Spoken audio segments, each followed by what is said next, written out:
In today's video, I'm going to teach you how to enable or disable full keyboard access for external keyboard in iPhone.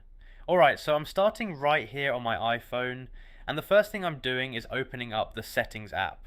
I tap on that gear icon, give it a moment to load, and once I'm inside, I'm looking through the list of options on the screen. From here I scroll down until I see accessibility, and once I find it I tap on it to go inside. Now I'm in the accessibility menu, and I continue scrolling down through the list until I spot keyboards and typing. When I see it I tap on keyboards and typing, and that takes me into the section where keyboard related accessibility features are managed. Alright, now that I'm here on the keyboards and typing screen, I tap on full keyboard access. This opens up the settings where I can control how an external keyboard interacts with the device.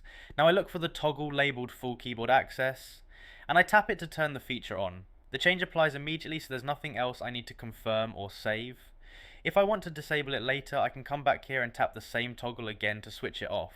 I pause here for a moment just to make sure the settings stayed enabled and everything looks right before leaving the screen.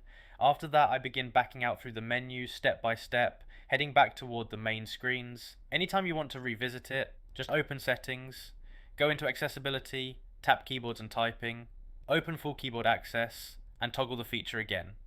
And that's all there is to it.